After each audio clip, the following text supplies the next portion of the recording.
অনেকদিন থেকেই আমার একটা পাহাড় কেনার শখ, কিন্তু পাহাড়কে বিক্রি করে তা জানি না। যদি তার দেখা পেতাম, দামের জন্য আটকাতো না। আমার নিজস্ব একটা নদী আছে, সেটা দিয়ে দিতাম পাহাড়টার বদলে। কে না জানে পাহাড়ের চেয়ে নদীর দামই বেশি। পাহাড় স্থানু, নদী বহমান। তবু আমি নদীর বদলে পাহাড়টাই কিনতাম, কারণ আমি ঠকতে চাই। নদীটাও অবশ্য কিনেছিলাম একটা দ্বীপের বদলে।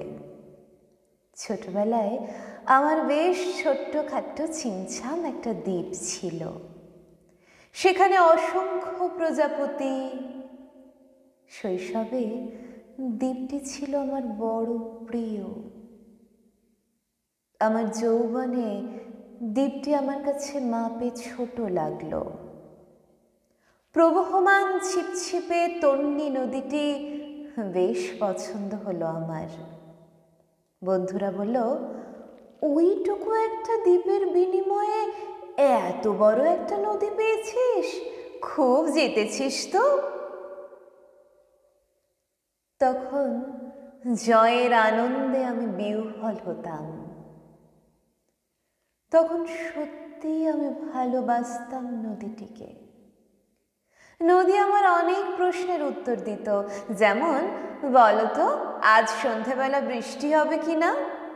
সে বলতো, আজ এখানে দক্ষিণ গরম হাওয়া, শুধু ছোট্ট একটি দ্বীপে বৃষ্টি। সে কি প্রবল বৃষ্টি, যেন একটা উৎসব। আমি সেই দ্বীপে আর যেতে পারি না। সে জানত, সবাই জানে, শৈশবে আর ফেরা যায় না। এখন আমি একটা পাহাড় কিনতে চাই। সেই পাহাড়ের পায়ের কাছে থাকবে গহন অরণ্য। আমি সে অরণ্য পার হয়ে যাব, তারপর শুধু রুক্ষ কঠিন পাহাড়। একেবারে চূড়ায় মাথার খুব কাছে আকাশ, নিচে বিপুলা পৃথিবী, চরাচরে তীব্র নির্জনতা।